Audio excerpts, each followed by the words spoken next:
Hello there, Ragnarök is here and you're probably about to play through the final part of Kratos' journey to the Norse realm. So let's go through the story of 2018's God of War to prepare you. I'll link a video breaking down the God of War's time in the Greek pantheon, as today this video is solely dedicated to the 2018 game. Let's do this.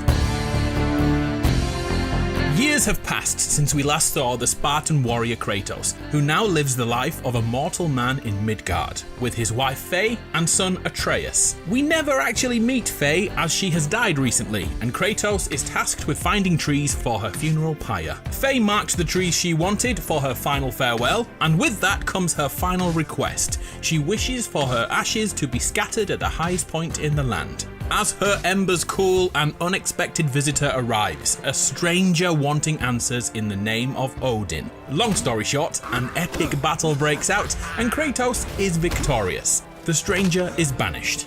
Still in mourning, father and son collect Faye's ashes and the adventure begins to find the highest peak in the 9 realms. Kratos struggles to interact with his son, and it's clear Faye was the more involved parent in Atreus' upbringing. It is revealed that Kratos never told his new family about his past, neither of them knowing that he was not a mere mortal, he was a god and the son of Zeus. It also appears that Faye hid secrets too, as the trees she selected for her funeral were part of a magic spell which hid her family from prying eyes in the Norse realm, and by cutting down that tree, Kratos has broken that spell. Dad and boy attempt to bond, but Atreus' sickness prevents much of it, an illness that appears when he's angry or rageful. Eventually, the pair bond via hunting, including pursuing this boar as target practice and lunch. That boar happens to be a friend of the witch in the woods, another god hiding in the wilderness. With her help, the boar is saved, and Freya somehow agrees to help the duo in their quest as she misses her own son so much. Kratos and Atreus begin to find more Hell Walkers in the world. Beings that should be locked in Hell are somehow walking among the living. By the way, Hell, or Helheim in Norse myth, is super cold and icy, unlike the fiery hell you may be thinking about. The duo grab a boat and travel to the Lake of the Nine. The lake is now desolate with a single statue above water level. Atreus reads the text upon it. Sacrifice your arms to the center of the water. We must sacrifice our arms to the lake. So Kratos yeets Leviathan into the watery void. Out pops Jormungandr.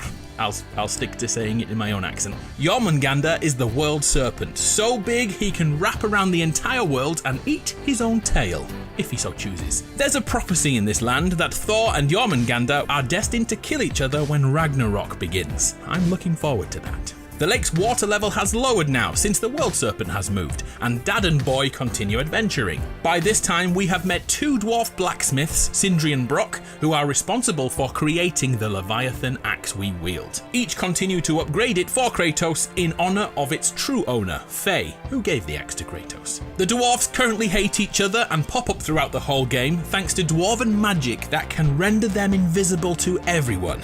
Well, except dragons. We'll get to that. Kratos and Atreus look to be closing in on the highest point in the 9 realms, but a deadly fog blocks their path, the Black Breath. Out of nowhere, Freya appears and tells them they'll need the light of Alfheim to go any further. This lets us see Yggdrasil, the only way to move between the 9 realms. And to use it, they will need a Bifrost containing that light. Luckily, Freya can get us to Alfheim, yet she cannot go there herself. She is trapped in Midgard. For now, we don't know why. So the father-son combo fight their way to the light they need to capture, while trying, unsuccessfully, to stay out of a war between the Light Elves and the Dark Elves. When they finally find the light source, as instructed, Kratos walks into it and is met with the voice of Faye, his wife. He is gone for mere moments, but when he's finally pulled back out of the light by his son, it seems he's been gone hours, if not days. Atreus stood guard and took out hundreds of Dark Elves protecting his father.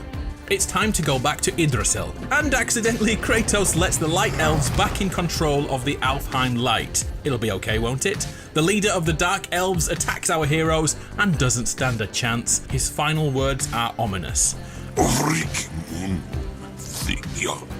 A grave mistake. We shouldn't have let those light elves back in, but without a care in the world, Kratos and Boy leave Alfheim. Back to the climb to the highest point in the realm they go, dispelling the black breath that once stopped them with their shiny new Bifrost. And for a few moments there, father and son are getting along. Kratos is starting to show some emotion towards him, leading to this scene where Atreus lights a sky lantern in his mother's memory. After lots of fighting, including a face-off with a freaking dragon, they reach the summit, saving Sindri from certain death. To thank them, he gives them new arrows, bright green and made of mistletoe. Very cool. A small moment with huge ramifications happens next. Atreus' quiver strap breaks and Kratos repairs it using one of those mistletoe arrowheads. Remember that, it's important. At the very peak of the climb, the stranger that visited Kratos' home is heard interrogating a tree alongside two more people. Once they leave, we meet Mimir. The very topic of conversation. A tattooed man traveling with a child. A prisoner inside a tree destined to live forever trapped here. Odin imprisoned Mimir here as he was suspected to be an ally of the Jotun, aka the Giants, a race of people that can grow extremely tall. It's said some Jotun can see into the future. Call it prophecy, call it foresight. All we know for sure is Odin wants it for himself. After the Jotunheim gateway vanished from the World Tree's reach, Odin took no chances and imprisoned Mimir in an unbreakable tree, and took out one of his all-seeing eyes for good measure too. Mimir has bad news for us too. This is not the highest point in the 9 realms, the place we were gonna scatter Faye's ashes. In actuality, it's in Jotunheim, and we just found out that there's no way to get there. Bummer. On the plus side, Mimir knows a secret way to Jotunheim, but he must come with us to show us. Long story short, Kratos lobs off Mimir's head and takes it to Freya to be reanimated. And now Kratos has the coolest keyring in the 9 realms. Whilst visiting the witch in the woods, she takes away our mistletoe arrows and burns them. Freya then makes Atreus promise to destroy all mistletoe he sees in future. He reluctantly agrees. When Mimir is reanimated, Freya can't resist spitting in his face, and this is the cue for Mimir to reveal her secret. Freya is the wife of Odin, another god. And as we all know, Kratos hates gods. But Freya also hates Odin almost as much as Kratos. But for there to be peace between the Aesir and the Vanir, she agreed to wed. Eventually, she taught Odin her people's magic, and he used it to imprison her in Midgard forever. That's why she was ejected from Alfheim earlier on. Odin is a sneaky bugger. Mimir joins the Lads tour and tells stories on the boat, which leads to the moment where he speaks to Jormungandr in his native tongue. And, FYI, the giant serpent is a Jotun. He's one of the giants himself, literally this time. Mimir talks of the war between Jormungandr and the god of thunder. And to make that more visual, the world serpent eats the statue of Thor nearby. Next, the World Serpent physically moves the bridge to show the trio where they need to go to next, which is to get a piece of a chisel which is currently embedded in a dead frost giant's head, put there by Thor himself. They get it, of course. Out of nowhere, the two men seen at Mimir's tree are revealed. Magni and Modi, the sons of Thor. An inevitable battle begins. Atreus is wound up to a crazy level, then he has a complete loss of self-control, leading to him collapsing. Luckily, by this point, one brother has run away and the other one has an axe in his face. R.I.P. Magni. Modi returns to finish the fight, goading Atreus with your mum jokes until the little guy triggers his own Spartan rage, just like his dad. But unlike his dad, Atreus cannot handle it and passes out. Modi is beaten again and runs away again. Kratos takes the unconscious body of Atreus back to Freya, his desire to help his son outweighing his hatred of all gods. She tells Kratos to go to Helheim, literally hell, to bring back the heart of the bridge keeper. He agrees, but Leviathan won't work in hell. He needs a fire that burns like no other to venture into the frozen hell of Norse myth. Kratos travels home and we see he has kept the Blades of Chaos all this time, bestowed on him by Ares himself. By returning to his past, Kratos is visited by Athena, the goddess who once used him for her bidding. You will always be a monster.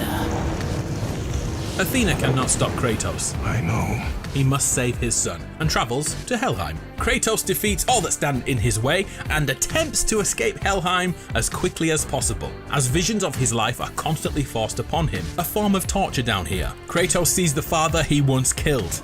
My father. Your father was Zeus? But with the heart in hand, he returns to Freya and his son, leaving Hel behind. Back in Midgard, Atreus is cured. Hooray! Saved from that mysterious illness. It's now clear Atreus is subconsciously fighting his true nature as a god, as he's always been told he's just a mere mortal. To truly remove this illness, Kratos must be honest with his son. Kratos finally comes clean. I'm a god, boy. From another land far from here.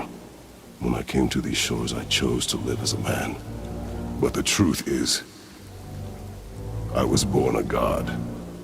And so were you. Both father and son are gods, and the boy is delighted. His demeanor changes from this point. The fear of mortality is removed, and Atreus suddenly thinks he is the superior to everyone around him, even his father. Honestly, he becomes such a turd. It was painful playing through this section. He's so cruel to the dwarves, he belittles his own mother. What a little The trio visit the Temple of Tyr. That's the Norse god of war, by the way. But unlike Kratos, this god of war was more interested in protecting people and pursuing peace and solutions before war. Completely the opposite of Kratos' version of God of War. Peace was never an option in the old days of Kratos. After a ton of puzzles and fights, we get the object we came for, a black rune, which combined with the chisel from earlier will give us access to Jotunheim. Huzzah! Off to the gateway, at the top of Midgard we go again. En route, Modi appears one more time. This time he's beaten and bruised within an inch of his life. His own father did it. Thor claims that Modi is responsible for Magni's death. Modi is little threat to our heroes, yet Atreus, still full of himself after learning he's a god, against his father's orders, kills Modi. Knife to the neck, followed by a yeet. Kratos and Atreus' relationship is at an all-time low, but they continue on the path to Jotunheim. And as they are about to pass through the gate, the stranger returns, yet we now know more about him. Balder is the son of Odin and the brother of Thor, destined to live forever thanks to an unbreakable spell which makes him invulnerable to attacks. Yet this is a curse too, as it removed his ability to feel anything at all. Warmth, touch, snow, arrows, he feels nothing. Nothing affects him, which sent him down a 100-year journey of anger and hatred. During the fight, Atreus, who is now one of the most arrogant people you will ever meet, openly shoots his own father with an arrow and ridicules his dad when he clumsily breaks the door to Jotunheim during the fight. Eventually, this arrogance was his undoing as Balder grabs him and attempts to escape back to Asgard with this offering to Odin. Instead, Kratos knocks them all into hell. Helheim for everyone. Hell continues to torture all its inhabitants with visions of their worst moments, showing Atreus the moment he killed Modi. It seems to be the kick up the butt he needed, and he sees the error of his ways, and Atreus slowly reverts back to being a good kid. Well done, bro. Elsewhere, Balder is being shown moments of his life too. Nobody is safe here. In this moment, we see Balder's mother, who is none other than Freya, the witch in the woods, the Vanir goddess. Oh, and just in case you're wondering why Mimir didn't tell them, it's because he was hexed by Freya and unable to remember that fact. Finally, Kratos' vision shows him unaliving his own father. Paralyzed by this, he needs Atreus to get him back on track, which is lifting a giant ship into the air like a lantern, before jumping off and falling into one of Odin's secret chambers. Here we discover the final hidden piece of the puzzle, Tyr's Eye. The Norse god of war was so trusted by the Jotun that those giants gave him the gift of sight, and it so happens Mimir has that too. He unlocks the hidden scriptures. Those eyes allowed the holder to travel to the realm between realms. There's one issue though. Mimir is missing an eye, and the dwarves say it's in the Thor statue. Oh yeah, Jormungandr ate that statue earlier, so we have to go inside the world serpent. Surprisingly, the big wriggly worm is okay with this, letting the trio inside his stomach to find the eye, and now Mimir has two of them. As they are leaving, something attacks Jormungandr, leaving him hurt and throwing out Kratos and Atreus, who land by the frost giant corpse. They are joined by Freya, who no longer hides how she gets around. She shapeshifts into animals. And finally, Balder joins them, walking out of the water like 007 himself. It was he who beat the living daylights out of the world serpent, so he'd spit them out. Balder is taken aback by the sight of his mother after all these years, and his desire to unalive her is almost uncontrollable. Instead though, he has another scrap with Kratos. This path you walk, vengeance, you will find no peace. I know. Epic battle number 3 begins, and this time Atreus is in control of his actions. Yet Balder has no issue punching a child in the chest so hard he almost stops breathing. Kratos comforts his son. The real revelation is finally here. The mistletoe arrows Freya burned were a clue all along. The one used to fix Atreus' quiver strap had punctured Balder's hand. His curse was lifted. He could now feel everything. His personal hell is over. Yet instead of enjoying the moment, Balder still fully intends to take the life of his mother for the suffering he has endured for lifetimes. Kratos and Atreus will not allow this, and epic battle number 4 takes place. Constantly interrupted by Freya, who tries to broker peace by holding the fighters in place. This fails, so she casually reanimates the frost giant and puppets it to break her son and Kratos apart. The fight scene is so epic as Kratos and Atreus fight side by side for the first time, defeating Balder once again. But to show the growth of Atreus during the game, he calls for his father to stand off. He's beaten, Father. Not a threat. Not a threat. Balder is unable to walk away and strangles his own mother, who is okay with giving her life for her son. But Kratos doesn't agree. The cycle has to be broken. The cycle ends here. Must be better than this. Balder is dead for real this time, feeling snow on his face for the first and final time. Overwhelmed with grief for her son, Freya vows to avenge him. And feed your soul to the vilest filth in hell! That is my promise! He saved your life. He robbed me of everything! Kratos uses the moment to come clean with his son, admitting to all the deeds of his life of war, good and bad, and even killing his own father. Atreus asks a question which will mean everything to the next game. Is this how it always ends? Sons killing their mothers? Their fathers? No. We will be the gods we choose to be. Finally, they open the door to Jotunheim and fulfill the original objective of the game, to scatter the ashes of Faye, Atreus' mother, to the winds at the highest point in the 9 realms. Here in the land of the giants Jotunheim, no living soul exists, only corpses and dust can be seen. Atreus stumbles across a mural on the wall which depicts everything we've been through so far, from meeting the world serpent to fighting Balder and Freya. Atreus' mother Faye saw it all, and she is revealed to be one of the Jotun, Laufey, a standard-sized giant with foresight. She kept her godhood from Kratos as he thought he did too, which means the day the stranger came to visit, he was actually looking for Faye and not Kratos. As Atreus walks away, Kratos sees something that hasn't happened yet, his own death, dying in the arms of Atreus as some sort of serpent emerges.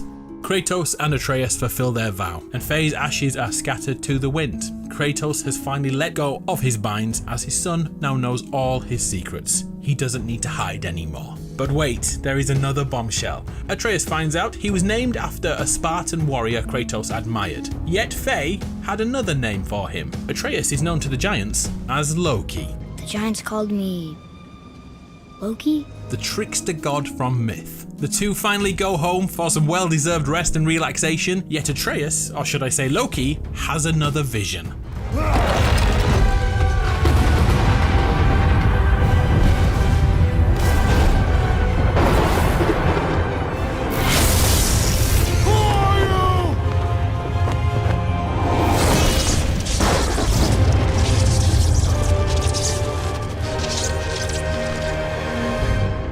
Thor is coming. Ragnarök is here.